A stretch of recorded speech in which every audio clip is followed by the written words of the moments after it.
Hello students, कैसे हैं आप लोग? I hope you all are fine.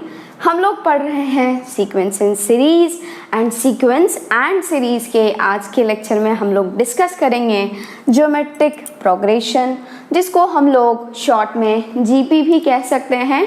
Ji stands for geometric, P मतलब प्रोग्रेशन। ओके, तो एपी हम लोग डिस्कस कर चुके हैं एंड जिस सीक्वेंस में हम लोगों ने एपी डिस्कस किया है, जैसे हम लोगों ने एपी डिस्कस किया है, बिल्कुल ठीक उसी तरह से हम लोग जीपी को डिस्कस करेंगे। ओके, तो हम लोग शुरू करते हैं अपनी क्लास से। Yes, my name is Soni and I welcome all of you on this channel Omrex Edutech. तो यहाँ पर लिखा हुआ है ज्योमेट्रिक प्रोग्रेशन, तो ऑफ कोर्स प्रोग्रेशन तो है ही। एंड प्रोग्रेशन क्या होता है? कोई भी सीक्वेंस जिसके जनरल टर्म को आप मैथमेटिकली एक्सप्रेस कर सकते हो। एंड ये यदि प्रोग्रेशन है तो ऑफ कोर्स सीक्वेंस तो है ही। And what is sequence? वो सारी चीज़ें जो किसी पर्टिकुलर पैटर्न या फिर किसी खास ऑर्डर को फॉलो करते हों। तो हम लोगों ने एपी देखा हुआ है, तो मैं एक बात बताना चाहती हूँ आपको कि जैसे हम लोगों ने एपी पढ़ा है ना, तो आप जीपी को भी उसी तरह से रिलेट करके पढ़ो। मतलब क्या? जैसे आपको एपी अच्छे तरीके से पता है, तो जीपी को आप रिलेट करो एपी से। वैसे ही मैं आपको एचपी भी पढ़ाऊंगी बाद में, तो एचपी को भी आप बिल्कुल उसी तरह से रिलेट करना है एपी से, क्योंकि आपको एपी बहुत अच्छे तरीके से आता है, क्योंकि हम लोगों ने सब कुछ डिस्कस कर लिया है। आई होप आपको समझ में भी आ गया है। तो आपको जीपी को कैसे पढ़ना है? एपी से रिलेट करके। ओके, तो एपी में क्या होता है? देखो, ये जीपी है ना, प्रोग्रेशन है मतलब सीक्वेंस है, एंड सीक्वेंस है तो ये किसी खास पैटर्न को या फिर किसी खास ऑर्डर को क्या करेगा? फॉलो करेगा। एंड यदि हम लोग एपी की बात करें तो उसमें क्या था? डिफरेंस ऑफ टर्म कांस्टेंट होता है। मतलब T2 माइनस T1 निकालो, या फिर T3 माइनस T2 निकालो, या फिर T4 माइनस T3 निकालो, या फिर T5 माइनस T4 निकालो। वैल्यू कांस्टेंट का ये कोई मतलब नहीं है। डिफरेंस क्या होते हैं? कांस्टेंट होते हैं। वो सारे ही वैल्यूज बराबर होते हैं। T2 माइनस T1 बराबर T3 माइनस T2 बराबर T4 माइनस T3 बराबर T5 माइनस T4। तो ठीक उसी तरह से यहाँ पर क्या होता है? रेशियो कांस्टेंट होता है। Ratio of term and its previous term remains constant. तो T2 बाई T1 निकालो या फिर T3 बाई T2 निकालो।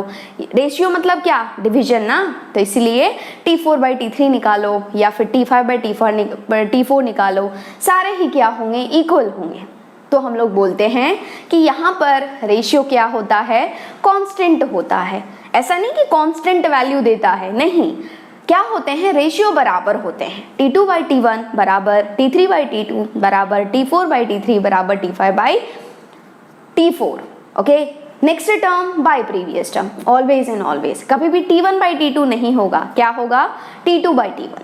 Next term by previous term, जैसा हम लोग एपी में करते थे।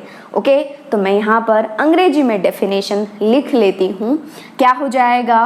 पहले इसको स्प्लिट कर देते हैं यार। ओके, ताकि स्पेस रहेगी वहाँ पर, तो हम लोग और कुछ भी कर सकते हैं। ओके, तो यहाँ पर डेफिनेशन लिख लेती हूँ। Sequence is called GP, GP मतलब geometric progression, when ratio of term and its previous term remains constant। Okay, AP में डिफरेंस कांस्टेंट था, यहाँ पर रेशियो कांस्टेंट होगा। यदि हम लोग बात करें तो ऑफ कोर्स हम लोग टर्म्स की बात करेंगे। तो यदि T1, T2, T3 and so on जो है वो Tn है। मान लो हम लोग टोटल n टर्म्स ले रहे हैं, 1 से लेकर के n तक। एंड ये यदि जीपी में है, तो यदि आप T2 बाई क्या बोलो? T1, this is equals to T3 by T2। यदि आप T2 बाई T1 निकालो, या फिर T3 बाई T2 निकालो, या फिर T4 बाई T3 निकालो, या फिर T5 बाई T4 निकालो एंड सो ऑन। या फिर आप ऐसे भी बोल सकते हो कि Tn बाई क्या? इससे जस्ट पहला क्या होगा? Tn minus 1। तो Tn-1 निकालो, वो सभी क्या होते हैं, कांस्टेंट होते हैं। एंड ये जो कांस्टेंट होता है ना, उसको हम लोग स्मॉल r से लिखते हैं, ओके। एंड इसको हम लोग बोलते हैं हियर r इक्वल्स टू, वहाँ पर AP में हम लोग बोलते थे कॉमन डिफरेंस, एंड यहाँ पर हम लोग GP में बोलेंगे r को, ये जो कांस्टेंट रेशियो है उसको हम लोग बोलेंगे कॉमन रेशियो। आ गई बात समझ में? ये क्या होता है, common ratio.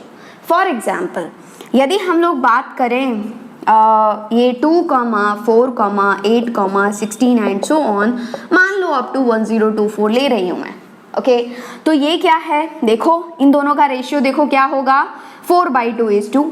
Always and always 4/2, कभी भी 2/4 नहीं करोगे। Next term by previous term, next term by previous term. Next बताओ, यहाँ पर ratio 8/4, okay. Next term by previous term, किसी दो टर्म का रेशियो नहीं बोल रही हूँ मैं। क्या बोलोगे कि मैम 16/2, नहीं, next term by just previous term, okay. तो यहाँ पर 8/4 क्या हो जाएगा, 2। यहाँ पर 16/8 क्या हो जाएगा, 2। क्या रेशियो जो है वो बराबर आ रही है क्या हमेशा? यस। ये नहीं कि कांस्टेंट वैल्यू आ रहा है, इसको आपको गलत नहीं समझना है। हमेशा क्या होना चाहिए, ये कांस्टेंट मतलब बराबर होने चाहिए। तो क्या आप बोल सकते हैं क्या ये GP में है? बिल्कुल। यदि मैं पूछूं AP में है क्या, तो डिफरेंस देखो, यहाँ पर डिफरेंस इज 2, यहाँ पर डिफरेंस इज 6। क्या डिफरेंस बराबर है? नहीं। तो ये AP में नहीं है, किस में है? GP में है। बहुत ही अच्छी बात। नेक्स्ट यदि मैं आपको बोलती हूँ 1024 whole comma 512 comma 256 and so on चलता जा रहा है अप टू 2, क्या ये GP में है? तो चेक करोगे आप, GP के लिए केवल एंड केवल एक ही कंडीशन कि ratio of term by previous term should be constant. 2-3 term का निकालोगे, यदि बराबर आ रहा है तो आप बोल दोगे कि ये किस में है, GP में है, ज्योमेट्रिक प्रोग्रेशन में है, ओके। तो यहाँ पर 512/1024 कितना आ जाएगा, आप इंटेलिजेंट हैं, 1/2। नेक्स्ट यहाँ पर 256/512 1/2। क्या ये रेशियो जो है वो कांस्टेंट है, बराबर आ रहे हैं क्या हमेशा? यस। तो ये भी किस में है, GP में। और आप बोल दोगे कि मैम आपने फर्स्ट वाले को ही तो लिखा है, थोड़ा ध्यान से देखो, फर्स्ट को ही लिखा है मैंने। आ गई बात समझ में? हम लोग क्या करते जाते हैं, इसमें इस रेशियो से मल्टीप्लाई करते जाते हैं, ओके।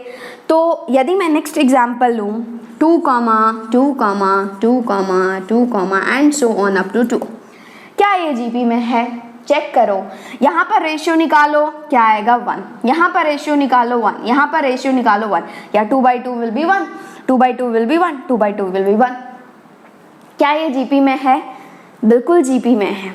क्यों GP में है? क्योंकि रेशियो तो बराबर आ रहे हैं ना, हमें किसी भी चीज़ से मतलब नहीं है, हमें बस इतना देखना है कि रेशियो जो है दैट शुड बी कांस्टेंट, वो बराबर होना चाहिए। एंड AP में कंडीशन क्या था, कुछ भी हो जाए हमें उससे कोई मतलब नहीं है, difference should be constant, difference constant होना चाहिए। तो यहाँ पर जो है वो रेशियो बराबर है, तो बिल्कुल 1000% ये भी क्या है, GP में है। एंड यदि मैं आपसे पूछूं इसके बारे में, क्या ये AP में है, बोलो। लास्ट लेक्चर में ही हम लोग डिस्कस किए, लास्ट नहीं, आई थिंक सेकेंड लेक्चर में हम लोगों ने डिस्कस किया है। ये 2 - 2 will B 0, 2 - 2 will B 0, 2 - 2 will B 0। तो ये एक ऐसा सीक्वेंस है, ओके, जो कि AP में भी है एंड GP में भी है, ओके। मतलब क्या, जब ये बराबर होते हैं ना सारे नंबर्स, तो ये AP में भी होते हैं एंड GP में भी होते हैं। आ गई बात समझ में? एग्जाम्पल समझ में आया? बहुत ही अच्छी बात है। ये तो हो गया डेफिनेशन पार्ट। अब हम लोग देखते हैं कुछ पॉइंट्स, जैसा कि हम लोगों ने AP में भी डिस्कस किया था। स्टार्टिंग के 3 पॉइंट्स हम लोगों ने देखे थे। फर्स्ट तो क्या, हम लोग जनरल टर्म फाइंड करेंगे from beginning. Next nth term from find करेंगे फ्रॉम एंड थर्ड पॉइंट क्या था, याद करो यार, सुना सुना लग रहा है, सुना सुना लग रहा है, ओके। तो देखो यहाँ पर क्या है, सम होता है, sum of n terms, okay. तो फर्स्ट 3 पॉइंट्स हम लोग डिस्कस करेंगे। तो देखो, यदि हम लोग GP की बात करें तो GP का फोटो कैसा होगा, जनरल।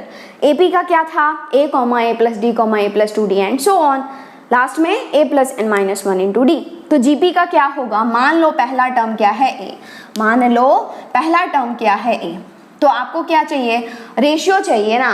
तो आप बोलोगे कि मैम यदि ये रेशियो जो है वो r है तो आप इस टर्म को r से मल्टीप्लाई करोगे तो नेक्स्ट टर्म आ जाएगा। तो क्या हो जाएगा next term, a into R मतलब AR। नेक्स्ट इस टर्म को r से मल्टीप्लाई करोगे तो नेक्स्ट टर्म आ जाएगा, क्या होगा, AR स्क्वायर। नेक्स्ट यदि इस टर्म को मल्टीप्लाई करोगे r से तो नेक्स्ट टर्म आ जाएगा which is AR cube and so on चलता रहेगा। ओके और यदि देखा जाए तो ये क्या है, first term of GP। Okay क्या है, first term of GP। And आपको पता है कि टर्म्स को हम लोग कैपिटल T पाँव के नीचे n से रिप्रेजेंट करते हैं। तो यहाँ पर T1 है, ये क्या है बोलो T2, ये क्या है T3, ये क्या है T4 एंड सो ऑन। यदि हम लोग कंसिडर कर रहे हैं n टर्म्स हैं हमारे पास, तो हम लोगों को T1 से कहाँ तक जाना है, n तक जाना है, मतलब Tn तक जाना है। और आपको पता है कि हम लोगों ने AP के लिए Tn फाइंड करने के लिए कोई डेरिवेशन कुछ नहीं किया था, बस हम लोगों ने ऑब्जर्व किया था। यस ये ऐसे करके रिपीट हो रहा है तो लास्ट टर्म यही हो जाएगा।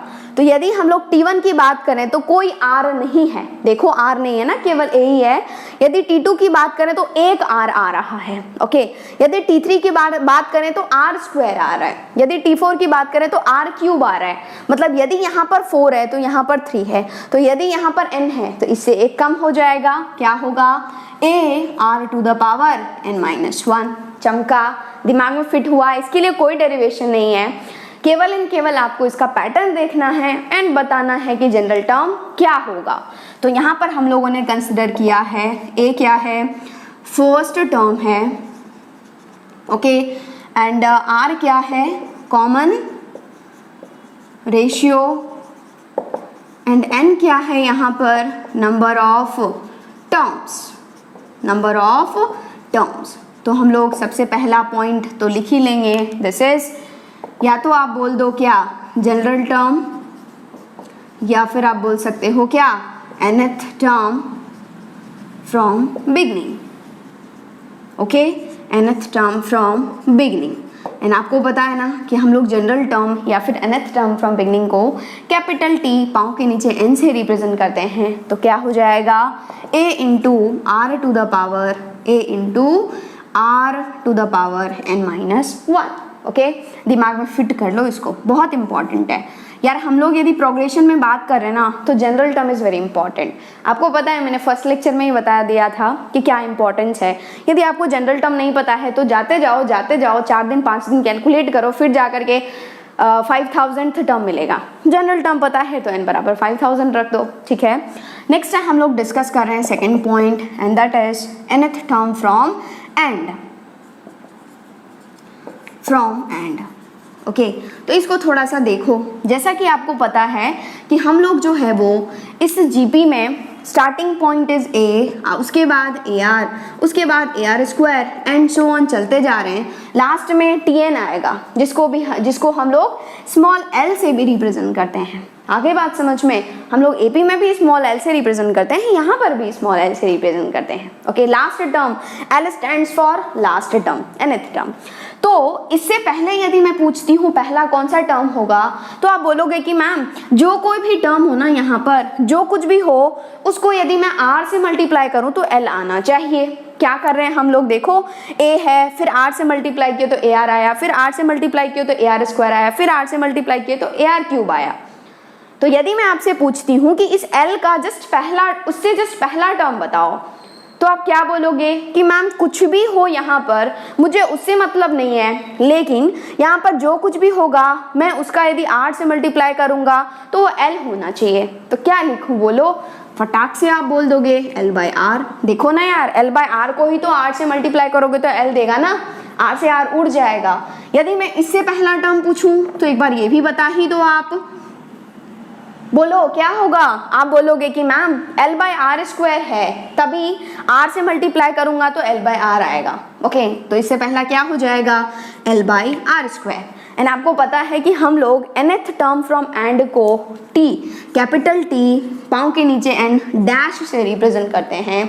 एंड ये जो होता है इन टर्म्स ऑफ L निकालते हैं हम लोगों ने AP में भी यही किया था। मैं बार बार कह रही हूँ आपको AP से रिलेट करके पढ़ो तो चीज़ें जो है वो इजी लगेंगी, ज़्यादा डिफिकल्ट नहीं लगेगा। क्यों? क्योंकि एक का पता है, दूसरा अपने आप आ रहा है।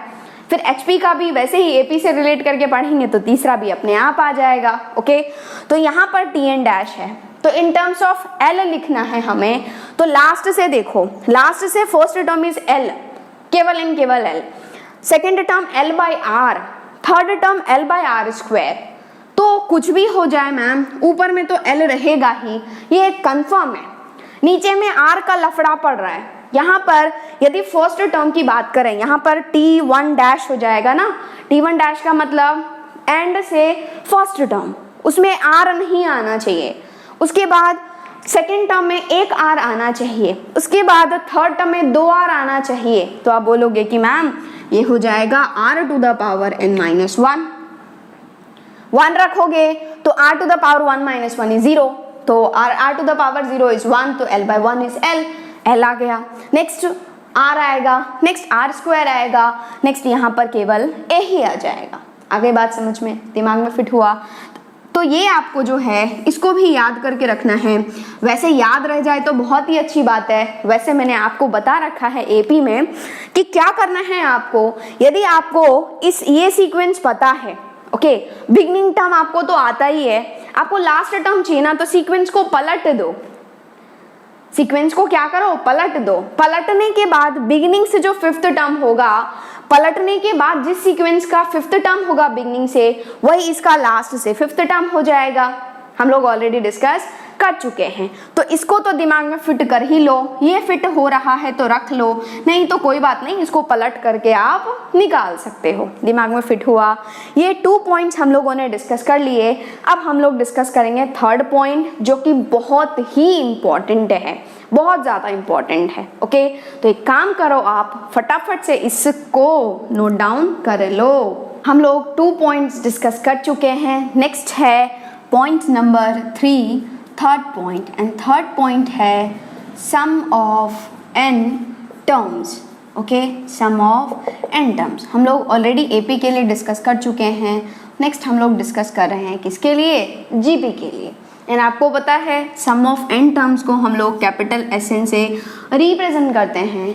एंड यदि आपके पास T1, T2, T3 and so on Tn terms हैं, तो सम क्या होता है, addition of all the terms, सभी टर्म्स का एडिशन, सम।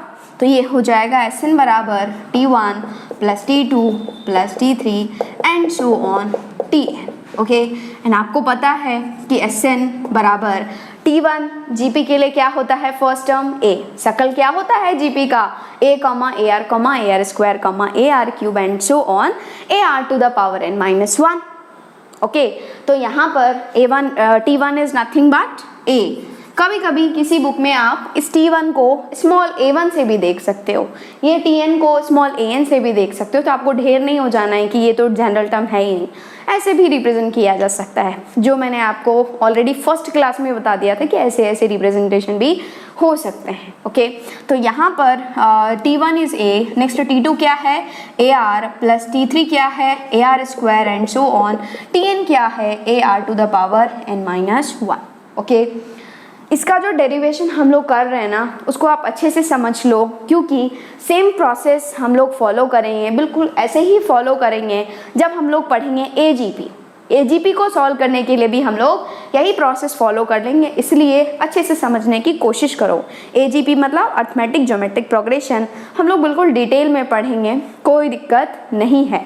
तो देखो कैसे इसको डिराइव करना है, कैसे इसको सॉल्व करना है। आप क्या करेंगे, इसको मान लेंगे पहला रिश्ता, first relation, okay, first equation बोल सकते हो आप। फिर आपको क्या करना है, यहाँ पर कॉमन रेशियो क्या है, R। क्या है कॉमन रेशियो, R। देखो ना, AR by A will be R। Okay, यहाँ पर AR square by AR will be R, तो यहाँ पर कॉमन रेशियो इज R। तो हम लोग क्या करेंगे, इस पहले इक्वेशन को R से मल्टीप्लाई कर देंगे दोनों तरफ, तो कर दो, यहाँ पर हो जाएगा R into SN, this is equals to, यहाँ पर जब मल्टीप्लाई करेंगे तो ये हो जाएगा AR, उसके बाद होगा AR स्क्वायर, उसके बाद होगा AR क्यूब, उसके बाद जब इसको R से मल्टीप्लाई करेंगे तो क्या हो जाएगा A into R to the power N। और फिर हम लोग क्या करेंगे, ये जो राइट साइड के वैल्यूज है ना वो हम लोग एक एक स्टेप शिफ्ट करके लिखेंगे। मतलब क्या, यहाँ पर ए आर आना चाहिए तो हम लोग यहाँ पर ए आर नहीं लिखेंगे, हम लोग यहाँ से शुरू करेंगे। यार कहीं से भी शुरू करो, क्या दिक्कत हो रहा है, कुछ कोई प्रॉब्लम नहीं है, तो यहाँ से ए आर शुरू करेंगे। मतलब क्या, यहाँ पर आपने आर को मल्टीप्लाई किया, आपने यहाँ पर लिखा इसे, आगे बात समझ में। फिर जब आप ए आर को मल्टीप्लाई करोगे तो क्या हो जाएगा, ए आर स्क्वायर, तो आप यहाँ पर लिखोगे। ओके, नेक्स्ट जब आप ए आर स्क्वायर को मल्टीप्लाई करोगे तो यहाँ पर लिखोगे, आप क्या लिखोगे, A R cube and so on. जब आप यहाँ के टर्म को मल्टीप्लाई करोगे तो यहाँ पर लिखोगे, एंड आपको पता है कि क्या हो जाएगा, ये हो जाएगा A R to the power n minus 1। क्यों, क्योंकि इससे जस्ट पहला टर्म क्या होगा, बोलो, A R to the power n minus 2।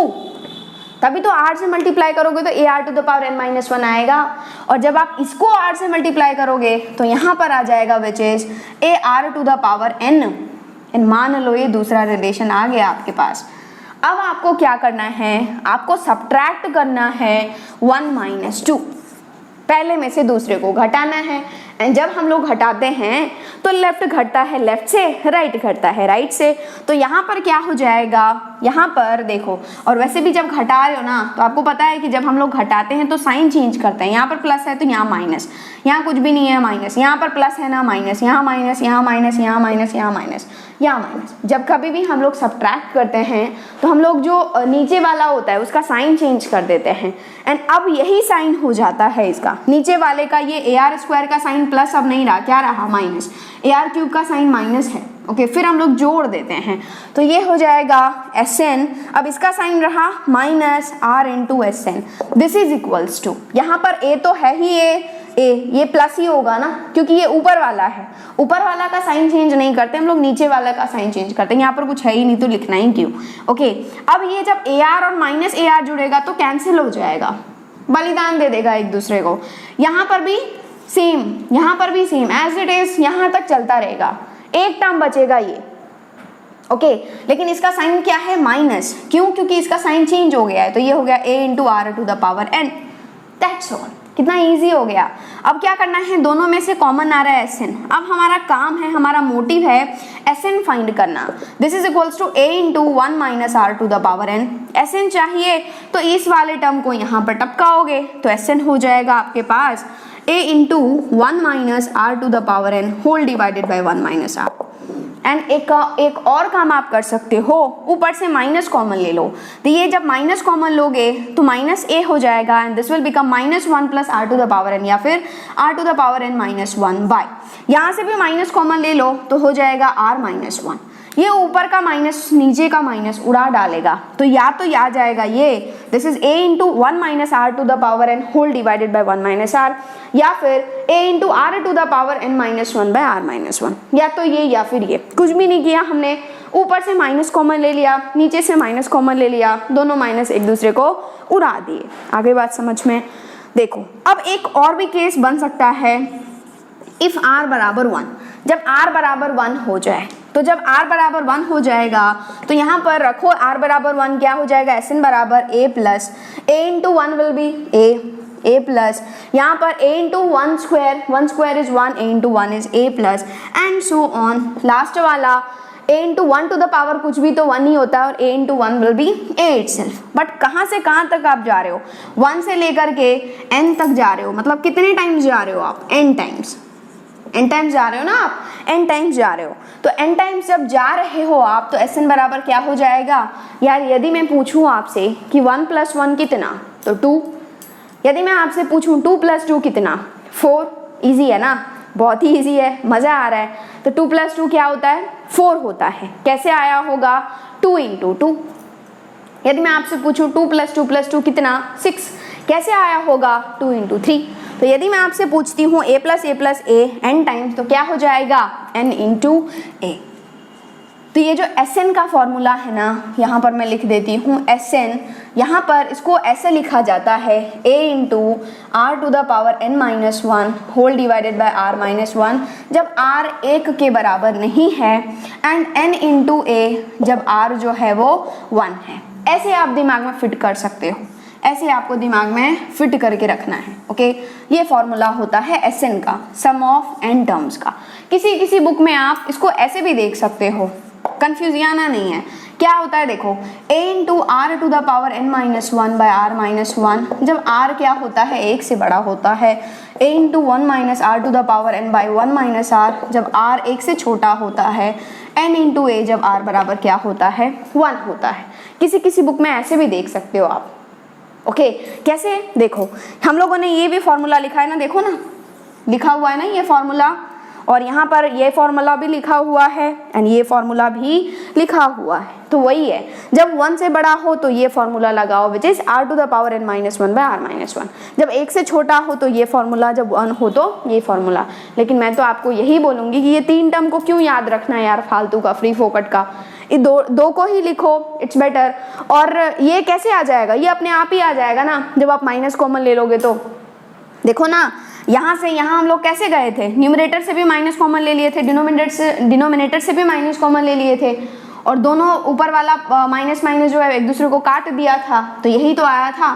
तो बेसिकली ये दोनों तो सेम ही है, केवल माइनस माइनस ऊपर से कॉमन ले लो, नीचे से माइनस कॉमन ले लो, तो वही आ जाएगा। ठीक है, इसलिए इसको याद रखने की ज़रूरत नहीं है। लेकिन यदि आप किसी बुक में देखते हो तो आपको कन्फ्यूजन आने की ज़रूरत नहीं है, इसलिए मैंने यहाँ पर लिख दिया है। बट आपको याद क्या रखना है, ये वाला फॉर्मूला। ओके, Sn बराबर क्या होता है, a into R to the power n minus one by R minus one, जैसे ऑप्शन में दिया हो उस तरह से टिक कर दो। ओके, ये तब होता है जब r 1 नहीं है, r is not equals to 1, and यदि r बराबर 1 हो जाए, यार उस केस में भी तो जीपी में होता है ना, हम लोगों ने अभी अभी देखा है 2,2,2,2, वो क्या है, जीपी में है एंड वो एचपी में भी है। तो उस केस में सम क्या हो जाएगा, n इंटू a, जब r बराबर क्या हो जाए 1 हो जाए। दिमाग में फिट हुआ, चमका। ओके, तो ये है Sn का फॉर्मूला। लेकिन जीपी में आप कभी कभी ये भी देखोगे कि आप जो है वो इनफाइनाइट टर्म्स तक सम करने की कोशिश करोगे, एंड तो भी सम जो है वो इनफाइनाइट नहीं आएगा। ओके यार, हम लोगों ने पढ़ा है ना इनफाइनाइट सीरीज, फाइनाइट सीरीज, जरूरी थोड़े ना है कि हमेशा नंबर ऑफ टर्म्स जो है वो फाइनाइट ही हो, it may be infinite also in case of infinite series. तो जीपी में आप कभी कभी ऐसे देखोगे कि आप जो है वो इनफाइनाइट सीरीज, इनफाइनाइट टर्म्स तक सम करने की कोशिश करोगे, ऐड करने की कोशिश करोगे, लेकिन तो भी सम जो है वो इनफाइनाइट नहीं आएगा। ओके, तो इसमें एक और केस होता है, that is sum of infinite series, जो कि हम लोग अभी डिस्कस करेंगे। फिलहाल आप इसको फटाफट से नोट डाउन कर लो। तो जीपी में आप कभी कभी ऐसा भी देखोगे कि आप जो है वो इनफाइनाइट टर्म्स तक सम करने की कोशिश करोगे, ऐड करने की कोशिश करोगे, एंड तो भी सम जो है वो इनफाइनाइट नहीं आएगा। फॉर एग्जाम्पल, यदि हम लोग एक सीक्वेंस लेते हैं, this is 1, 1/2, 1/4, 1/8, 1/16 and so on up to infinite. Okay, मतलब क्या, हम लोग अप टू इनफाइनाइट टर्म्स तक जा रहे हैं, लेकिन वो जरूर तो नहीं कि इनफाइनाइट आएगा, बस इतना ध्यान रख लो कि अप टू इनफाइनाइट टर्म्स तक जा रहे हैं। तो देखो यहाँ पर क्या है, क्या ये जीपी में है, यहाँ पर रेशियो देखोगे, क्या है रेशियो, चलो नीचे देख लेते हैं। रेशियो क्या हो जाएगा, 1/2/1 इज 1/2। ओके, यहाँ पर रेशियो क्या हो जाएगा, 1/4/1/2 इज 1/2। ये क्या हो जाएगा 1/2। क्या ये जीपी में है, बिल्कुल ये जीपी में है। लेकिन जब आप इसको आप इनफाइनाइट टर्म्स तक ऐड करोगे ना, जब आप इनफाइनाइट टर्म्स तक ऐड करोगे तो यहाँ पर देखो चीज़ें घट रही हैं। देखो ना 1, 1/2, 1/4, तो यार मैक्सिमम ही 1 है। क्या कभी इन सब का एडिशन इनफाइनाइट हो पाएगा? नहीं यार, चीज़ें कम हो रही है ना, तो कभी भी इनफाइनाइट नहीं आएगा। तो ये केस भी हम लोग डिस्कस कर लेते हैं, एंड इसको हम लोग नाम देते हैं sum of infinite series, sum of infinite series है। इसको हम लोग S इन्फिनिटी से रिप्रेजेंट करते हैं। क्यों S इन्फिनिटी से? क्योंकि हम लोग सम फाइंड कर रहे हैं, सम मतलब S ऑफ n, एंड हम लोग कहाँ तक जा रहे हैं, how many terms are there, infinite, इसलिए S इन्फिनिटी। तो कैसे फाइंड करना है, पहले तो ये देख लो कि ये तभी पॉसिबल है only and only when mod r less than 1। ये तभी हो पाएगा जब क्या होना चाहिए, मॉड आर लेस देन 1 होना चाहिए। यहाँ पर मॉड क्यों, क्योंकि यार देखो यहाँ पर क्या है, आर फ्रैक्शन में है ना, 1/2 है, तो यहाँ पर आर जो है वो फ्रैक्शन में है एंड दैट फ्रैक्शन में be negative may be positive. मान लो यदि मैं यहाँ पर -1/2 ले लेती, यहाँ पर -1/8 ले लेती, ठीक है, या फिर कुछ भी माइनस प्लस कर देती, तो क्या है, फ्रैक्शन नेगेटिव में भी जा सकता है, तो फ्रैक्शन में भी पॉजिटिव में भी नेगेटिव, इसलिए यहाँ पर ले रही हूँ कि mod R less than 1। Okay, only when mod R less than 1, ये आपको दिमाग में फिट करके रखना है, बहुत इंपॉर्टेंट कंडीशन है ये। इस पर IIT JEE 2004, IIT JEE यार, JEE एडवांस में 2004 में क्वेश्चन पूछा गया है इस कंडीशन पर। ये क्वेश्चन मिलेगा आपको आपके DPP में। आज के लेक्चर के बाद जो आप DPP सॉल्व करोगे ना, वहां पर मैंने वो क्वेश्चन दिया हुआ है, IIT JEE 2004 वाला। ओके, इस कंडीशन पर क्वेश्चन आया हुआ है, इसलिए ये कंडीशन बहुत इंपॉर्टेंट है। ओके, तो ये कब पॉसिबल होता है, जब मॉड आर लेस देन 1 होता है, ये आपको दिमाग में फिट करके रखना है। ओके, तो आप GP के लिए SN तो जानते ही हो, क्या होता है, a × 1 - r to the power n by, क्या होता है, a × 1 - r to the power n whole divided by 1 - r, या फिर a × r to the power n - 1 by r - 1, कुछ नहीं है, ऊपर नीचे से माइनस कॉमन लेकर के कर देना है। आई होप आपको समझ में आ गया है। तो देखो, you are interested to find S infinity. S infinity मतलब देखो ना, कंपेयर करो, n की जगह क्या रखूं, इन्फिनिटी, तो ये हो जाएगा a × 1 - n to r to the power infinity, ये r to the power infinity whole divided by 1 - r। And यहाँ पर r जो है वो क्या है, एक फ्रैक्शन है, जो कि क्या है, अरे यार फ्रैक्शंस 1 से कम होंगे या ज्यादा होंगे, यहाँ पर देखो ना, मॉड आर मैंने क्या बोला है, मॉड आर लेस देन 1, तो ऑफ कोर्स 1 से तो कम ही है। और क्या आपको पता है, मैंने आपको बेसिक मैथमेटिक्स में एक चीज बताया था, a to the power infinity का फंडा।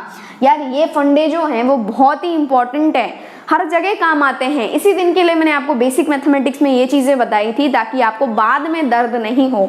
a to the power infinity जो है ना, वो 3 नंबर देता है, एक देता है इन्फिनिटी, एक देता है 0, एक देता है 1। जब कभी भी आप ये जो नंबर है, बेस है, इसको आप 1 से बड़ा रखते हो ना, to the power infinity will give you always and always infinity. यदि मैं पूछूं 2 टू द पावर इन्फिनिटी क्या, तो ऑलवेज इन्फिनिटी। आगे बात समझ में, कंफ्यूजन आना नहीं है। और ये जो है, यदि आप a बराबर 1 रखते हो तो देगा 1, ओके, एग्जैक्ट 1 रखते हो तो देगा 1।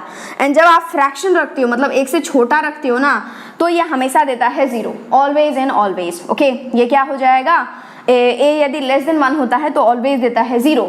ओके, और यदि यहाँ पर देखें तो ये एक फ्रैक्शन है जो कि 1 से छोटा है, और 1 से छोटे टू द पावर इन्फिनिटी, कौन सा केस, थर्ड केस, क्या दे देगा, 0। तो S इन्फिनिटी आ जाएगा a × 1 - 0 whole divided by 1 - r। Okay, and 1 - 0 is 1, a × 1 is a, तो S इन्फिनिटी आ गया a बाई 1 - r। लेकिन ये तब जब only when mod R less than 1, ये बहुत ही इंपॉर्टेंट फॉर्मूला है S इन्फिनिटी का। क्या होता है, a बाई 1 - r। जब कभी भी आप GP देखो, एंड GP में इनफाइनाइट टर्म्स तक जा रही हो, तो इस फॉर्मूले के बारे में जरूर ही आपको सोचना है कि S इन्फिनिटी बराबर a by 1 - r only when mod R less than 1। ये भी बहुत इंपॉर्टेंट कंडीशन है, कभी भी इस कंडीशन पर भी क्वेश्चन आ जाता है। ओके, तो ये आपको दिमाग में फिट करके रखना है। आगे बात समझ में, दिमाग में फिट हुआ क्या। ओके, तो ज्योमेट्रिक प्रोग्रेशन का थियरी पार्ट यहीं पर कंप्लीट हो जाता है। मैं अभी प्रॉपर्टीज नहीं बता रही हूँ, जैसा हम लोगों ने AP में डिस्कस किया ना, वैसे ही हम लोग GP में भी डिस्कस कर रहे हैं, एंड ऐसे ही हम लोग HP में भी डिस्कस करेंगे। तो नेक्स्ट लेक्चर में आपको बताऊंगी प्रॉपर्टीज ऑफ GP। अब हम लोग सॉल्व करते हैं कुछ बहुत ही बढ़िया क्वेश्चंस। तो सबसे पहला क्वेश्चन मैं ले रही हूँ कि if third term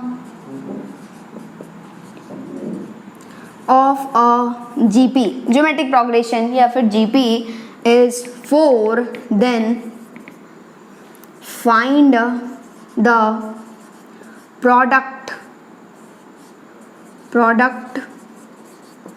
of first 5 terms. क्या आप इसको कर सकते हो?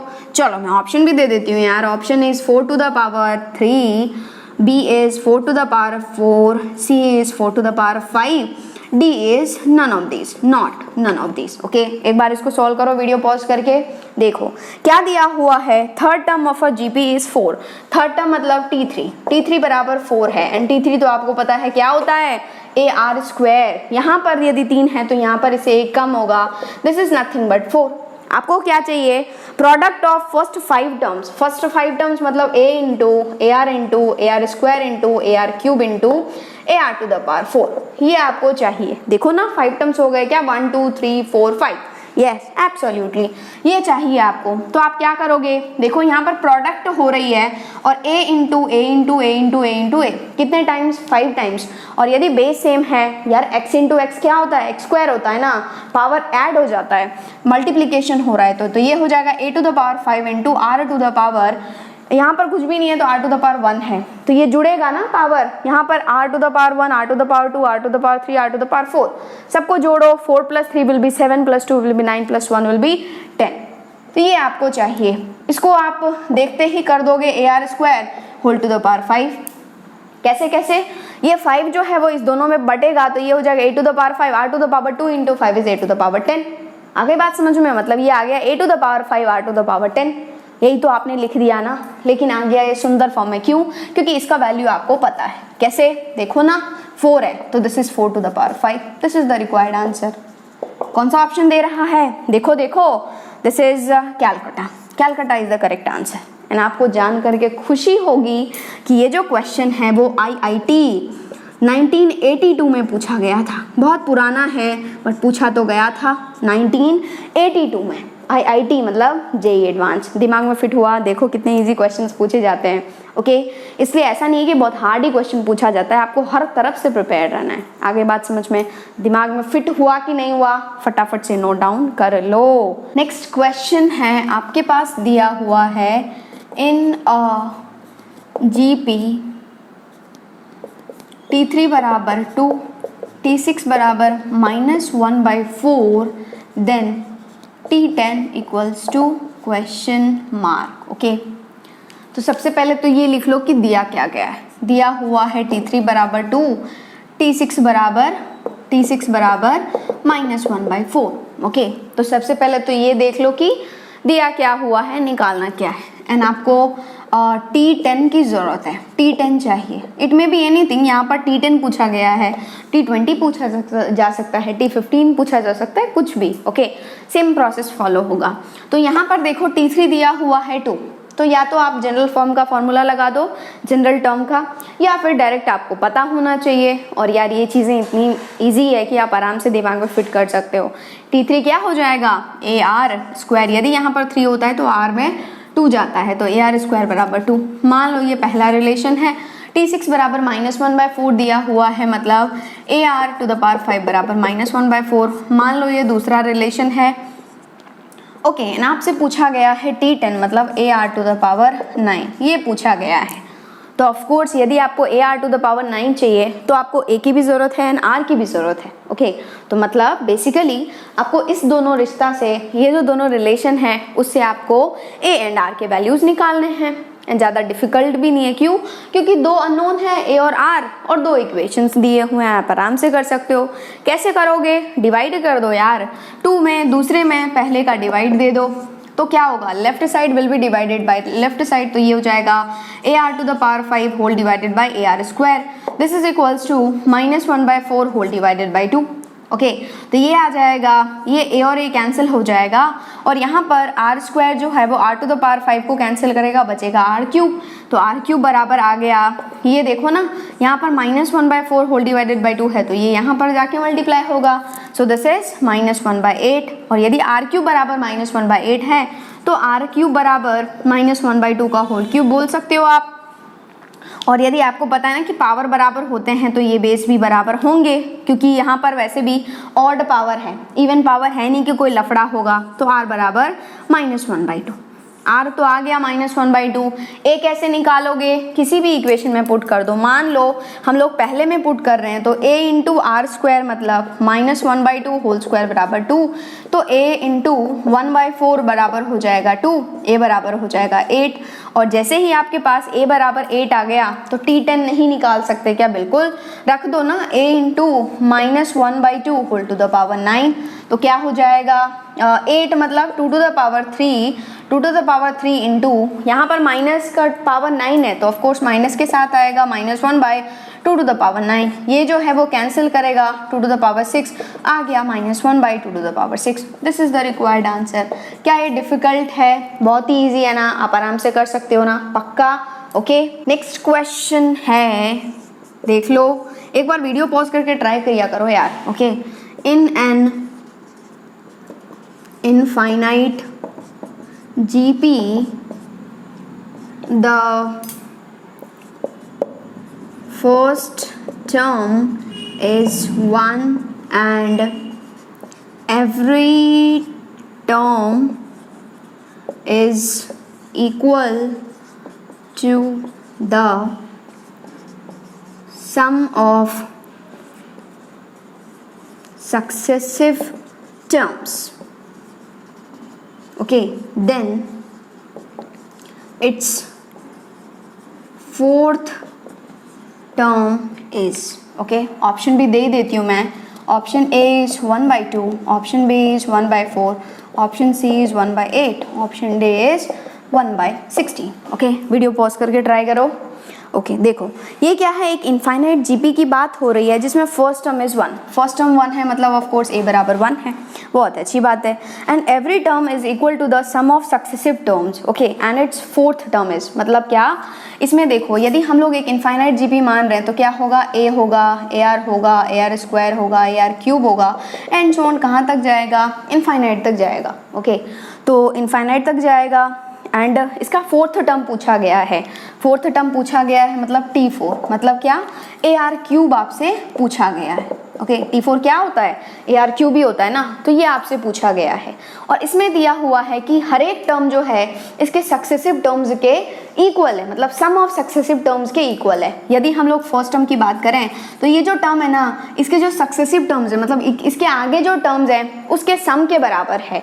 मतलब यदि हम लोग AR की बात करें तो इसके सक्सेसिव टर्म्स के सम के बराबर है। तो आप, यदि मैं A की बात करूं तो A बराबर क्या हो जाएगा, sum of successive terms means AR plus AR square plus AR cube and so on up to infinity. Okay, बस अब इसी को सिंप्लीफाई करना है। तो A बराबर क्या हो जाएगा, पहले तो A कॉमन ले लो सब में से, तो क्या हो जाएगा A into R plus R square plus R cube and so on up to infinity. और यहाँ पर A बराबर 1 है तो आराम से आप इसको काट सकते हो, तो यहाँ पर हो जाएगा 1 बराबर R plus R square plus R cube and so on up to infinity. And आपको जान करके खुशी होगी कि ये किस में है, AP में है, पक्का AP में है या GP में है, GP में है। देखो R square by R is R cube by R square is R. Okay, and constant आ रहा है ना रेशियो, तो ये GP में है, तो ये आपको दिख गया ना, sum of infinite GP, and sum of infinite GP क्या होता है, A बाय 1 माइनस R, तो 1 बराबर हो जाएगा A। इसके लिए A क्या है फर्स्ट टर्म, R इटसेल्फ, तो R। ओके, ऐसा नहीं कि मैम AR कैसे हो गया यार, फर्स्ट टर्म देख लो वही A है, तो A by 1 minus R ratio भी क्या है, R ही है, तो R बाई 1 माइनस R बराबर 1। अब क्या करो, क्रॉस मल्टीप्लाई करो, तो क्रॉस मल्टीप्लाई करोगे तो 1 into this one will be this one, मतलब 1 minus R, this is equals to R। आपको R की जरूरत है क्योंकि आपको AR क्यूब चाहिए, A तो पता है, R नहीं पता है, बस फाइंड हो जाएगा, माइनस R को उधर भेजोगे तो 1 बराबर हो जाएगा 2R। कैसे 2R, R plus R is 2R, और जैसे ही 2R बराबर 1 आया तो R बराबर आ गया क्या, 1/2। और आपको A पता है 1, R आ गया 1/2, तो क्या आप T4 नहीं निकाल सकते क्या, बिल्कुल। बोलो क्या हो जाएगा, AR cube which is 1 into 1/2 का whole cube, and 1 into 1/2 whole cube is 1/8, 1 into 1/8 is 1/8, तो 1/8 इज द करेक्ट आंसर। कौन सा ऑप्शन दे रहा है ये भी देख ही लो, Calcutta is the correct answer. तो आंसर जाता है किसके खाते में, कैलकटा के खाते में। आगे बात समझ में, डिफिकल्ट है क्या, इजी है ना, पक्का, श्योर। ओके, फटाफट से नोट डाउन कर लो। नेक्स्ट क्वेश्चन है, आपको फाइंड करना है, this is find 9 plus 99 plus 999 plus and so on चलते जाना है up to n terms. Okay, ये आपको क्या करना है, फाइंड करना है। तो ये एक इम्पॉर्टेंट पैटर्न है जो आपको पता होना चाहिए कि कैसे जाना है। तो देखो आपको क्या चाहिए, 9 + 9 9 + 9 9 9। तो पहले आप देखोगे कि क्या ये AP में है, तो AP में तो नहीं है क्योंकि डिफरेंसेस यहाँ पर 90 डिफरेंस है, यहाँ पर कितना है बोलो 900 डिफरेंस है, तो डिफरेंस तो कांस्टेंट नहीं है। फिर आप सोचोगे कि क्या ये GP में है, ये GP में भी नहीं है। क्यों? क्योंकि यहाँ पर रेशियो इज़ 11, यहाँ पर रेशियो इज़ 1 1 1 और ये 11 एंड 1 1 1 तो क्या बराबर नहीं है ना, कांस्टेंट नहीं है, तो ये GP में भी नहीं है। तो आप सोचोगे कि क्या करें, क्या करना चाहिए। तो आप बोलोगे कि मैम एक काम कर सकता हूँ मैं, ये जो 9 है ना इसकी जगह मैं 10 - 1 लिख सकता हूँ। बिल्कुल सही है या गलत है? सही है। ये जो 99 है ना इसकी जगह मैं 100 - 1 लिख सकता हूँ। क्या सही है? बिल्कुल, बहुत अच्छी बात है। क्या ये 999 जो है इसकी जगह मैं 1000 - 1 लिख सकता हूँ? बिल्कुल, एंड सो ऑन चलता जाएगा। अभी हमें एन टर्म से कोई मतलब नहीं है, बस हमें इतना पता है कि टोटल हमारे पास कितने टर्म्स हैं, एन टर्म्स हैं, दैट्स ऑल। ओके, फिर यहाँ पर आप देखोगे तो ये तो है 10 to the power 1 - 1 प्लस ये जो है 100, this is 10 to the power 2 - 1 plus ये जो है 10 to the power 3 - 1 and so on. यदि फर्स्ट टर्म की बात करें तो 10 to the power 1 - 1, 10 to the power 2 - 1, 10 to the power 3 - 1 third term, तो एंड सो ऑन। यदि एन टर्म की बात करें तो 10 to the power n - 1। आ गई बात समझ में? एंड आप सोचोगे कि मैम ये जो लाइक है उसको एक साथ भेज दो, मतलब ये जो -1 - 1 ये सब लोग एक दूसरे के लिए बेताब हैं, तो दे दो सबको एक साथ में। और द 10 to the power ये को इसको एक साथ कर दो, मतलब 10 to the power 1 + 10 square plus 10 cube and so on. ये जो 10 to the power n है इनको एक साथ कर दो और ये हो जाएगा -1 कितने टर्म्स? n टाइम्स ना। कहाँ से कहाँ तक जा रहे हो? यहाँ पर 1 से लेकर के आप n तक जा रहे हो, तो कितने टाइम्स? n टाइम्स हैं। ओके, मतलब n टर्म्स है, यहाँ पर टर्म्स लिखो, अभी मैं n टाइम्स वहाँ पर लिखूंगी। Okay, TERMS, okay, terms. Okay, तो यहाँ पर माइनस जब कॉमन लोगे तो यहाँ पर देखो ये -1 - 1 n टाइम्स है ना, इट्स बेटर कि माइनस कॉमन ले लो। जब माइनस कॉमन लोगे तो यहाँ से आ जाएगा 1 + 1 + 1 + एंड सो ऑन 1। ओके, यहाँ पर अब यहाँ पर बोलो कितने टाइम्स ले रहे हो? n times. क्यों n टाइम्स? क्योंकि यहाँ पर टोटल n टर्म्स थे ना, तो हर एक टर्म से एक 1 आया तो टोटल n टर्म्स आ गए, n टाइम्स हो गया। और आपको यदि आप इसको ऑब्जर्व करोगे तो ये GP बना रहे हैं। कैसे? 10 whole square by 10 will be 10, 10 whole cube by 10 square will be 10, और रेशियो यहाँ पर क्या आ रहा है? कांस्टेंट आ गया। और यदि रेशियो कांस्टेंट आ गया तो ये GP में है, और ये क्या है? Sum of first n terms, मतलब क्या? Sum of n terms of this GP। Formula लगाओ, आंसर पाओ, क्या हो जाएगा? A मतलब 10 × R, R क्या है? 10, A क्या है? फर्स्ट टर्म ना, तो 10 × A × R to the power n - 1 whole divided by R - 1। कोई दिक्कत नहीं है, ये जो लंबा चौड़ा है इसको आपने इस फॉर्मूले में समा दिया। This is 10 × 10 to the power n - 1 by 10 - 1 minus 1 + 1 + 1 n times कितना हो जाएगा? n × 1 which is n। यही है आंसर। ये ऑप्शन में तो लिख दो, नहीं तो फिर इसको अच्छे से सुंदर क्रीम पाउडर लगा करके सुंदर बना दो। ये हो जाएगा 10 × 10 to the power n - 1 by 10 - 1 is 9 - n। यहाँ पर भी छोड़ सकते हो, या फिर थोड़ा और सुंदर बनाना चाहो आप तो ये 10 को जो है वो दोनों में बांट दो, तो ये हो जाएगा 10 to the power, यहाँ पर कुछ भी नहीं है तो 10 to the power 1 है, और मल्टीप्लिकेशन में पावर जुड़ते हैं तो ये हो जाएगा 10 to the power n + 1 - 10 whole divided by 9 - n, और यहाँ पर नीचे कुछ भी नहीं है तो 1 है। दोनों का एलसीएम ले लो, तो दोनों का एलसीएम जब लोगे आप तो क्या हो जाएगा? 9, तो यहाँ पर 9 है तो ये बच जाएगा 10 to the power n + 1 - 10 minus यहाँ पर n है ना, यहाँ पर 1 है तो 9 मल्टीप्लाई हो जाएगा 9 × n। यहाँ पर छोड़ दो, नहीं तो 10 to the power n + 1, इसके बाद n को बैठना ज़्यादा शोभा देगा क्योंकि यहाँ पर n है, तो 9n - 10 होल डिवाइडेड बाई 9, जहाँ पर लेके जाओ छोड़ दो। लेकिन सब्जेक्टिव पेपर्स होंगे तो आप लास्ट तक करते रहो, क्योंकि एक भी नंबर जो है वो कटना नहीं चाहिए, क्योंकि टीचर के मूड पर डिपेंड करता है ना यार कि क्या कैसे तरह से आंसर चाहिए उसको, ठीक है, तो इसलिए लास्ट तक चलते जाओ। चलो इसी टाइप का एक और भी क्वेश्चन कर ही लेते हैं। Find 7 + 7 + 77 + 777 and so on up to n terms. ये भी चाहिए। तो बोलोगे आपकी मैम यहाँ पर 9 था तो मैंने तो 10 - 1 लिख दिया, लेकिन अब इसमें क्या करें? तो इसमें आप क्या करोगे? पहले आप कॉमन लोगे, सब में से कॉमन क्या आ जाएगा? 7 कॉमन आ जाएगा, ले लो कॉमन। बचा क्या? 1 + 1 1 + 1 1 1 एंड सो ऑन चलता जाएगा अप टू n टर्म्स। फिर क्या? आप इसको कुछ नहीं लिख सकते हो, कुछ नहीं लिख पा रहे हो। क्यों? क्योंकि यहाँ पर 1 है, यहाँ पर 10 + 1 भी लिखते हो तो भी कोई फर्क नहीं पड़ेगा। ओके, मतलब क्या, इन टर्म्स ऑफ 10 100 भी लिखते हो तो नहीं लिख सकते ना। क्यों? क्योंकि इसको तो 10 + 1 लिख दोगे, इसको क्या लिखोगे, 100 प्लस क्या लिखोगे, थोड़ा सा डिफिकल्ट हो जाएगा। तो आप क्या करोगे, आप 9 से मल्टीप्लाई एंड डिवाइड करोगे। आप बोलोगे कि मैम यदि यहाँ पर 9 + 9 रहता तो मैं तो जानता हूँ कैसे सॉल्व करना है, लेकिन है नहीं तो क्रिएट कर दो। जब आपकी इच्छा होती है ना कि ये हो तो अच्छा होगा, तो क्रिएट कर दिया करो। क्या करना है, अपने घर से उसको मल्टीप्लाई दे दो, मल्टीप्लाई कर दो, और अपने घर से दे रहे हो तो फिर वापस भी ले लो, डिवाइड कर दो। तो ये क्या हो जाएगा 7/9, और यहाँ पर 9 से मल्टीप्लाई करो, दिस इज 9 + 9 9 + 9 9 9 एंड सो। आगे बात समझ में देखो ना, 7/9 क्या किया मैंने 9 से मल्टीप्लाई भी किया, 9 से डिवाइड भी किया, घर से मैंने जोड़ दिया और वापस खींच भी लिया। ओके, तो ये आ गया 7/9, और इसका तो अभी अभी आपने निकाला है ना। वैसे यदि यहाँ पर तो हम लोगों ने निकाला है इसलिए मैं यहाँ पर यूज कर रही हूँ यही रिजल्ट, नहीं तो आप क्या करोगे, बोलो क्या करोगे, फिर से डिराइव करोगे, फिर से निकालोगे जैसे हम लोग निकाले हैं। तो ये क्या हो जाएगा 10⁻n + 1 - 9n - 10 whole divided by 9। Okay, या तो यहाँ पर छोड़ दो या फिर मल्टीप्लाई कर दो। तो ये हो जाएगा 7 × 10⁻n + 1 - 9 × 7 is 63n - 70 whole divided by 9 × 9 is 81। Okay, this is the required answer. ये रिजल्ट रटने का नहीं है, ऐसे रटना नहीं है। यहाँ पर हम लोगों ने ऑलरेडी यहाँ पर फाइंड किया है, इसलिए मैं डायरेक्ट यहाँ पर यूज कर रही हूँ।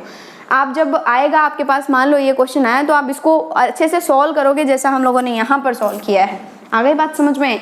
क्या ये डिफिकल्ट है? क्या कर सकते हो क्या आप? पक्का फटाफट से नोट डाउन कर लो। नेक्स्ट क्वेश्चन है, फटाफट से क्वेश्चन को नोट डाउन कर लो। देखो क्या बोल रहा है, A football is dropped from a height of 100 meter. Each time it rebounds, it rises to 4/5 of the height it has fallen through. Find the total distance traveled by the ball before it comes to rest.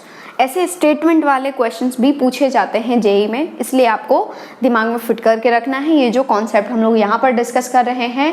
And इसलिए मैंने यहाँ पर बताया भी है क्योंकि मुझे लगा कि ऐसे स्टेटमेंट वाले क्वेश्चंस भी पूछे जा सकते हैं। तो सबसे पहला ये देखो कि बोल क्या रहा है, थोड़ा सा इसको डायग्राम के थ्रू समझने की कोशिश करो, जैसा आप फिजिक्स में देखते हो ना उसी तरह से।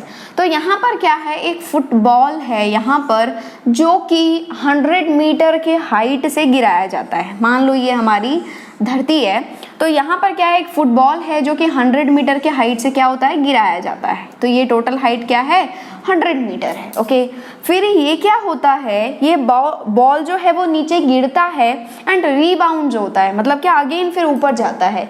लेकिन ये पूरा जिस हाइट से गिराया गया था उसी हाइट पर नहीं जा करके कुछ एनर्जी लॉस हो जाता है। आप लोगों ने देखा होगा ना यार, कोलिजन टाइप से, ऐसे इलास्टिक कोलिजन, ऐसे कुछ फिजिक्स में। तो यहाँ पर क्या है, ये टोटल पूरे हाइट पर नहीं जा करके ये केवल 4/5 हाइट ही जाता है जहाँ से वो गिराया गया है। तो ये 100 से गिराया गया है ना, तो ये ऊपर जाते टाइम पर कितना डिस्टेंस ट्रेवल करेगा, 4/5 टाइम्स ऑफ 100। ओके, तो यहाँ पर ये पहुंच गया मान लो, तो ये कितना डिस्टेंस हो जाए, ये बहुत छोटा हो गया, यहाँ पर हो जाएगा एंड दिस इज 4/5 ऑफ 100। फिर क्या होता है, ये देखो ये बॉल यहाँ पर पहुंच चुका है, तो यहाँ पर हवा में तो लटका रहेगा नहीं, फिर वो क्या होगा, नीचे गिरेगा। ओके, एंड नीचे गिरेगा तो सेम हाइट से गिरेगा, और ये हाइट क्या है 4/5 × 100। फिर ये नीचे यहाँ पर आ रहा है ना, तो यहाँ पर टिक नहीं रहा है, फिर ऊपर जा रहा है। लेकिन अब जो ऊपर जा रहा है, तो ये यहाँ से गिरा था विच इज 4/5 × 100 हाइट से गिरा था, तो कितना डिस्टेंस ट्रेवल करेगा ये, इसका 4/5। ओके, तो यहाँ से जाएगा, शुरू करेगा ऐसे जाना, इसका 4/5, मतलब क्या, ये हो जाएगा डिस्टेंस 4/5 टाइम्स ऑफ 4/5 × 100। ओके, फिर यहाँ पर पहुंच गया, फिर ये हवा में तो लटका रहेगा नहीं, फिर ये क्या करेगा, नीचे आएगा, और नीचे तो सेम हाइट से गिरेगा ना, तो दिस इज 4/5 टाइम्स ऑफ 4/5 × 100। फिर नीचे आकर के यहाँ पर ये स्टेबल नहीं हो रहा है, फिर जा रहा है ऊपर, लेकिन कितना हाइट ट्रेवल करेगा इस बार, कितना डिस्टेंस ट्रेवल करेगा, ये हाइट से गिरा था ना, तो इसका 4/5, तो क्या हो जाएगा, यहाँ पर जाएगा and this distance will be क्या हो जाएगा, 4/5 टाइम्स ऑफ 4/5 × 4/5, मतलब 4/5 × 4/5 × 100। एंड अगेन क्या होगा, ये या इसी हाइट से जो है वो नीचे आएगा एंड सो ऑन चलता रहेगा। एंड फाइनली ऐसे इनफाइनाइट प्रोसेस चलते रहेंगे एंड लास्ट में जो है वो रेस्ट पर चला जाएगा। तो ये जो प्रोसेस चल रही है इस बॉल की, फुटबॉल की, तो वो क्या है, कितना डिस्टेंस ट्रेवल कर रहा है, वो आपको फाइंड करना है। क्या बोला जा रहा है, यही तो बोला जा रहा है ना कि फाइंड द, क्या बोल रहे हैं, find the total distance travelled by the ball before it comes to rest. तो आप बोलोगे कि मैम हमें चाहिए टोटल डिस्टेंस ट्रेवल्ड, ओके ये चाहिए ना। तो पहले देख लो, सबसे पहले तो कितना डिस्टेंस ट्रेवल किया इसने, 100 मीटर, 100 प्लस उसके बाद देखो ये जो हाइट है ना वो 2 बार काउंट होगी। क्यों काउंट होगी, देखो एक बार तो उस हाइट पर जा रहे हैं, उसी हाइट से वापस आ रहा है, तो ये जो डिस्टेंस है वो 2 टाइम्स कैलकुलेट होगी। तो क्या हो जाएगा, प्लस 2 इंटू 4/5 इंटू 100, आ गई बात समझ में। प्लस अगेन ये जो है प्रोसेस, ये हाइट जो है वो 2 बार काउंट होगी, तो क्या हो जाएगा 2 इंटू, यहाँ पर देखो 4/5 इंटू 4/5 विल बी 4/5 का whole square into 100, okay and so on. या फिर अगला भी लिख ही लो, 2 इंटू ये हो जाएगा 4/5 4/5 4/5, तो 4/5 का होल क्यूब, ये 2 बार काउंट होगा, तो ये हो जाएगा 4/5 का होल क्यूब इंटू 100 एंड कहाँ तक चलता जाएगा, ऐसे इनफाइनाइट प्रोसेस चलते जाएंगे, ओके। तो ये 100 को तो सेपरेट कर लो, 100 एज इट इज रखो ऐसे ही, प्लस यहाँ पर कुछ कॉमन आ रहा है क्या, 2 इंटू, देखो कुछ कॉमन आ रहा है क्या इन सब टर्म में से, 2 कॉमन आ रहा है, हर में 2 है, यहाँ पर 4/5, एक 4/5 आ जाएगा, एक 100 आ जाएगा, तो कॉमन ले लो, 2 इंटू 4/5 इंटू 100, सारे टर्म से कॉमन ले लो। अभी 100 को छोड़ दो ऐसे, क्योंकि 100 जो है बेमेल है इन सब में, ये सारे एक मेल के हैं। तो यहाँ पर 2 इंटू 4/5 इंटू 100 हम लोगों ने कॉमन ले लिया, तो यहाँ पर क्या बचा, कॉमन लेने के बाद कुछ नहीं बचा, 1 प्लस, यहाँ पर 2 4/5 एक कॉमन ले लिया, 100 कॉमन ले लिया, बचा क्या 4/5, यहाँ पर क्या बचा, एक 4/5 कॉमन ले लिया, बचा 4/5 का whole square and so on चलता जाएगा अप टू इनफाइनाइट। एंड आपको चमक गया कि मैम ये जो है ना, ये जो सीरीज है, this is nothing but GP series. क्यों, क्योंकि रेशियो इज कांस्टेंट और जीपी सीरीज है तो सम ऑफ इनफाइनाइट जीपी। तो ये हो जाएगा 100 plus 2 into 4/5 into 100 and sum of infinite terms तो आपको आता ही है, क्या होता है, A is first term, 1 minus R, R क्या हो जाएगा 4/5/1 मतलब 4/5, 1 माइनस 4/5। बस अब कुछ क्या कर दो, काटा पीटी कर दो, कुछ हो रहा है तो 2 इंटू 4/5 इंटू 100 इंटू, देखो यहाँ पर एलसीएम लोगे तो ये हो जाएगा 5 माइनस 4/5 मतलब 1/5, ऊपर चला जाएगा 5, तो यहाँ पर देखो ये जो 5 है इस 5 को उड़ा देगा, बचा क्या 100 plus 4 into 2 is 8 into 100 is 800, तो ये आ गया 100 प्लस 800 इज 900। तो ये जितने भी प्रोसेस चले ना उसमें इस बॉल ने कितना डिस्टेंस ट्रेवल किया 900, तो इसका आ जाएगा 900 इज द करेक्ट आंसर। दिमाग में फिट हुआ, ऐसे स्टेटमेंट वाले क्वेश्चंस भी पूछे जा सकते हैं, इसलिए मैंने यहाँ पर डिस्कस किया है, ओके फटाफट से नोट डाउन कर लो। नेक्स्ट क्वेश्चन है, आपको फाइंड करना है, find 3/19 plus 33/19 square plus 333 whole divided by 19 cube and so on up to infinite, okay ये आपको फाइंड करना है।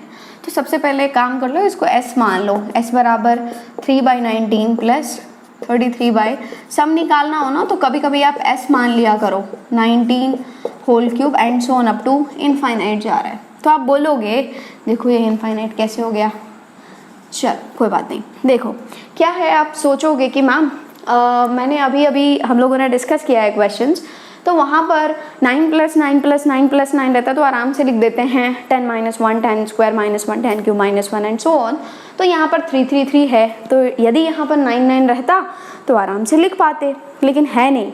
चाहते हो क्या, हाँ तो दोनों तरफ क्या करो 3 से मल्टीप्लाई कर दो, 9 ही तो चाहिए ना, तो दोनों तरफ 3 से मल्टीप्लाई करो तो 3s बराबर हो जाएगा, यहाँ पर 3 इंटू 3 विल बी 9/19 प्लस यहाँ पर 99/19 square plus 999/19 cube and so on, कहाँ चलता जाएगा इनफाइनाइट तक। आगे बात समझ में। बस अब क्या है, अब तो आपको चमक गया होगा। देखो 9 को लिखोगे 10 - 1/19 प्लस इसको लिखोगे 10 स्क्वायर माइनस 1/19 स्क्वायर प्लस इसको लिखोगे 10 cube minus 1/19 cube and so on, चलता जाएगा इनफाइनाइट तक। ओके, अब क्या करें बोलो, इस 19 को दोनों में बांटो, ये हो जाएगा 10/19 minus 1/19 plus 10 square by 19 square minus 1/19 square plus 10 cube by 19 cube minus 1/19 cube and so on infinite. Okay, तो ये आ गया। फिर आप बोलोगे कि मैम सेम सेम को एक साथ रखो, सेम सेम को एक साथ रख दो, तो ये हो जाएगा 3s बराबर सेम सेम मतलब ये क्या है 10/19 प्लस यहाँ पर 10 स्क्वायर बाई 19 स्क्वायर है, क्या मैं लिख सकती हूँ 10/19 का होल स्क्वायर, कोई ऑब्जेक्शन पक्का? चलो, ये है 10/19 का whole cube and so on and of course ये इनफाइनाइट है तो ये भी कहाँ तक जाएगा, इनफाइनाइट तक। फिर माइनस 1/19 स्क्वायर माइनस कॉमन लेकर के एक साथ लिख दो, क्या हो जाएगा 1/19 प्लस, क्यों, क्योंकि माइनस आपने कॉमन ले लिए ना तो बीच में प्लस आ जाएगा, 1/19 square plus 1/19 cube and so on up to infinite. बस अब तो बहुत ही इजी आ गया। क्या ये जीपी में है? देखो रेशियो देखो 10/19 का होल स्क्वायर बाय 10/19 इन दोनों का रेशियो 10/19। यस, रेशियो कांस्टेंट आ गया मतलब जीपी में है। और वैसे भी यदि आप इसको a मानते हो तो ये है a square a cube and a square a cube तो जीपी में होते ही होते हैं। तो ये तो आ गया GP and infinite series. Formula लगा दोगे a/1 - r। यहाँ पर देखो क्या ये जीपी में है? बिल्कुल स्क्वायर है ना, यदि आप इसको a मान रहे हो तो this is a square, this is b square, this is this is a square फिर a cube and so on and ये क्या जीपी में है। रेशियो क्या हो जाएगा 1/19, 1/19 स्क्वायर बाय 1/19, एक 19 उड़ा देगा बचेगा 1/19, इसका रेशियो क्या 1/19, 1/19 cube whole divided by 1/19 square, 19 square 19 cube को उड़ाएगा बचेगा 19। तो ये भी जीपी में है, ये भी जीपी में है, दोनों ही इनफाइनाइट सीरीज हैं। इनफाइनाइट सीरीज का फॉर्मूला लगाओ, आंसर पाओ। तो यहाँ पर लिख देती हूँ 3s बराबर पहला जीपी देखें तो a, what is a here 10/19, तो a by 10/19 by 1 minus r, r क्या है यहाँ पर 10/19 ओनली। ओके, माइनस ये जीपी है, दिस जीपी a क्या है 1/19 बाय 1 माइनस r इज 1/19। बस अब तो बहुत ही सिंपल हो गया, आप आराम से कर सकते हो। देखो 3s बराबर हो जाएगा 10/19 होल डिवाइडेड बाय, यहाँ पर एलसीएम लोगे, एलसीएम विल बी 19 और यहाँ पर हो जाएगा 1 है तो 19 minus 10 minus 1/19 whole divided by, यहाँ पर भी 1, दोनों का एलसीएम 19, दोनों का एलसीएम 19, यहाँ पर 1 है तो यहाँ पर 19 माइनस 1। ओके, और ये जो 19 है इस 19 को उड़ाएगा, ये 19 इस 19 को उड़ाएगा, तो 3s बराबर हो जाएगा 10/9, 19 minus 10 will be 9 minus 1/19 minus 1 will B 18। बस अब तो बहुत ही ईजी आ गया। 3s बराबर हो गया 9 और 18 का एलसीएम विल बी 18, यहाँ पर 9 है तो यहाँ पर 2 से मल्टीप्लाई होगा 20 माइनस 1, तो 3s बराबर आ गया 19/18। आपको क्या चाहिए? s चाहिए ना, क्यों? क्योंकि आपने इस कंप्लीट को मान लिया था s, तो s चाहिए तो 3 को इज्जत के साथ इनके चरणों में भेजोगे, तो ये हो जाएगा s बराबर 19/3 इंटू 18 और 18 3 जा कितना 54, तो आ गया 19/54। 19/54 इज द करेक्ट आंसर। ऐसे क्वेश्चंस जेईई मेंस में पूछे जा सकते हैं, इसलिए आपको दिमाग में फिट करके रखना है कि कैसे सॉल्व करते हैं। आगे बात समझ में, फटाफट से नोट डाउन कर लो। आज के लेक्चर का लास्ट क्वेश्चन है, if one of the root of the equation 2000 x to the power 6 plus 100 x cube plus x to the power 5 लिख लो, okay, plus 10x cube plus x minus 2 बराबर 0 is of the form under root a minus b by c, then a plus b plus c equals to question mark. Okay, तो क्या दिया हुआ है आपके पास, ये एक इक्वेशन है जिसका जो रूट है वो इस फॉर्म में है, तो a plus B plus c चाहिए। तो इक्वेशन क्या है, this is 2000 x to the power 6 plus 100 x to the power 5 plus 10x cube plus x minus 2 बराबर 0। तो सबसे पहली बात तो ये कि एक इक्वेशन है जिसका हाईएस्ट पावर क्या है, 6 है ना, एक अलजेब्रिक इक्वेशन है। तो यहाँ पर हाईएस्ट पावर है 6, तो इसका जो रूट है, how many roots will be there, यदि हाईएस्ट पावर 6 है तो 6 roots will be there. 6 root तो होंगे, लेकिन उसमें से जो एक रूट है वो इस तरह का आ रहा है, एक रूट इस पैटर्न को फॉलो कर रहा है, तो आपको a प्लस बी प्लस ही चाहिए। तो आप सोचोगे कि मैम क्या करें, कुछ चमक नहीं रहा है कि कैसे जाना चाहिए। तो चलो अभी नहीं चमक रहा है, कोई दिक्कत नहीं। यदि मैं थोड़ा सा आपको हिंट दूँ, 2000x to the power 6 plus, इस तीनों को मैं थोड़ा और सुंदर लिख लूँ, मतलब x plus 10x cube plus 100x to the power 5 minus 2 बराबर 0। देखो आपको चमका क्या, सोचो इस तीनों टर्म को यदि ऑब्जर्व कर रहे हो तो इन दोनों का रेशियो देखो क्या है, 10x क्यूब बाई x मतलब 10x स्क्वायर। यदि इन दोनों का रेशियो देखोगे तो क्या होगा, 100x to the power 5 by 10x cube मतलब 10x स्क्वायर। और यदि रेशियो सेम है तो ये जो तीनों टर्म होंगे वो किस में हैं, जीपी में हैं। ओके, इन दोनों टर्म को तो ऐसे ही छोड़ दो या एक साथ ही ले आओ बेचारों को, 2000x to the power 6 minus 2 plus यहाँ पर 3 टर्म है और ये सम है 3 टर्म का, तो जीपी का फॉर्मूला लग जाएगा, a इंटू मतलब x into r to the power n minus 1 मतलब 10x square whole to the power n minus 1 3 minus 1 whole to the power r minus 1 which is 10x square minus 1, this is equals to 0।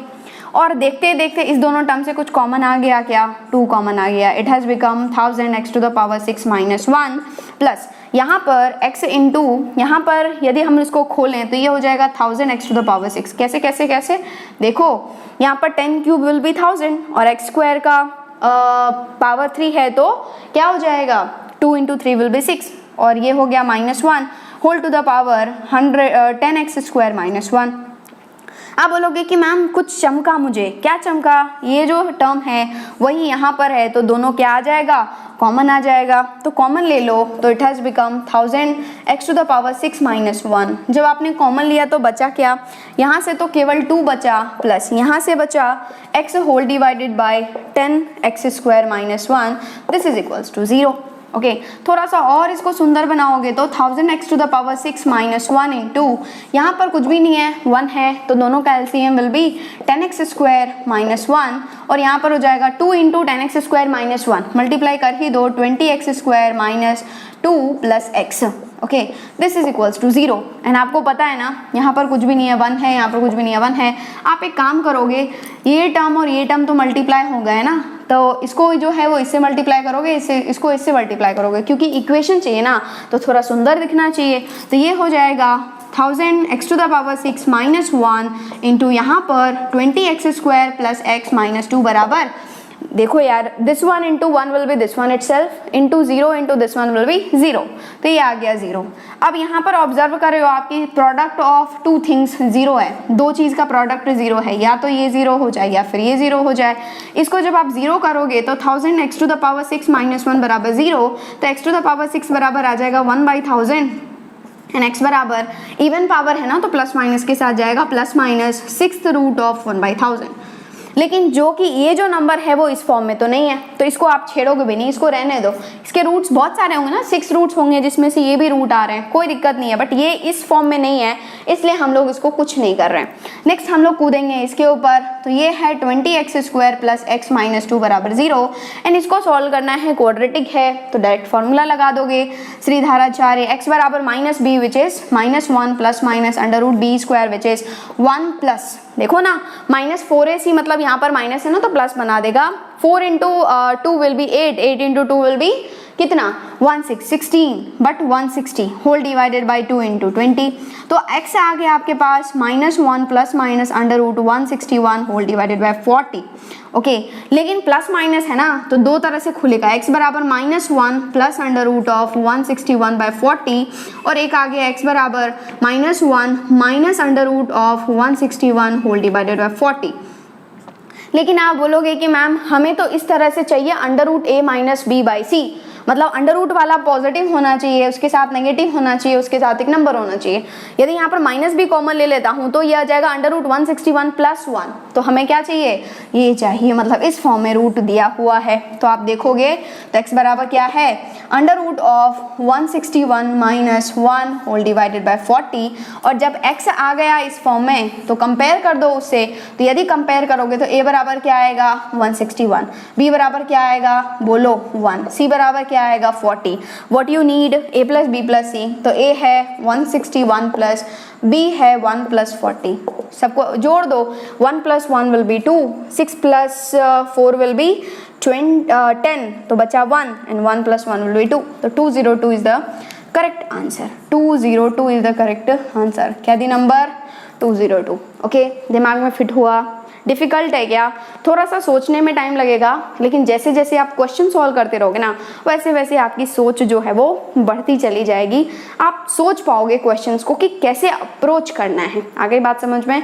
वैसे मैं यहाँ पर questions बता रही हूँ, but जैसे जैसे आप क्वेश्चन सॉल्व करोगे, ज़्यादा से ज़्यादा नंबर ऑफ क्वेश्चन सॉल्व करोगे तो आपके दिमाग में फिट होता जाएगा कि मुझे आगे क्या करना चाहिए, चमकता जाएगा। आगे बात समझ में, फटाफट से नोट डाउन कर लो। तो आज हम लोगों ने क्या डिस्कस किया, GP, geometric progression. Next class में हम लोग डिस्कस करेंगे प्रॉपर्टीज ऑफ जीपी। जैसे हम लोगों ने एपी डिस्कस किया है ना, पहले मैंने आपको एपी बताया था, फिर एपी में ही प्रॉपर्टीज बताया था नेक्स्ट लेक्चर में, फिर एएम बताया था, वैसे ही जीपी डिस्कस करेंगे, वैसे ही एचपी डिस्कस करेंगे। ओके, आई होप आपको समझ में आया है। चमक रहा है कि नहीं चमक रहा है। ओके, आज के लेक्चर के बाद आपको सॉल्व करना है डीपीपी नंबर 5। कहाँ से मिलेगा बोलो, वेबसाइट से, लिंक नीचे डिस्क्रिप्शन बॉक्स में दिया हुआ है। आप जाएंगे omrexedutech.com पर, वहां पर आप IIT JEE सेक्शन में जाएंगे, सीक्वेंसिंग सीरीज का डीपीपी मिलेगा। डीपीपी को डाउनलोड करो, डीपीपी नंबर 5 सॉल्व करो। बहुत अच्छे अच्छे क्वेश्चंस हैं, आपका दिमाग जो है बिल्कुल फिट हो जाएगा क्वेश्चन से। ओके, और यदि आपने इस चैनल को अभी तक सब्सक्राइब नहीं किया है तो पक्के से ही सब्सक्राइब कर लो, एंड पास में जो बेल आइकन है ना उसको भी प्रेस कर दो ताकि आपको नोटिफिकेशंस मिलते रहें। एंड वीडियोस को लाइक कर दिया करो, जितना ज़्यादा से ज़्यादा हो सके शेयर करो। जो भी सोशल मीडिया यूज़ कर रहे हो सब पर शेयर करो ताकि ज़्यादा से ज़्यादा बच्चे जो हैं, ज़्यादा से ज़्यादा स्टूडेंट्स इस चैनल से कनेक्ट हो पाएँ। अपने फ्रेंड्स को बताओ, अपने भाई को बताओ, अपने बहनों को बताओ, सबको बताओ ताकि वो लोग भी इस चैनल के बारे में जान सकें, अच्छे से पढ़ाई कर सकें। Okay, thank you and all the best.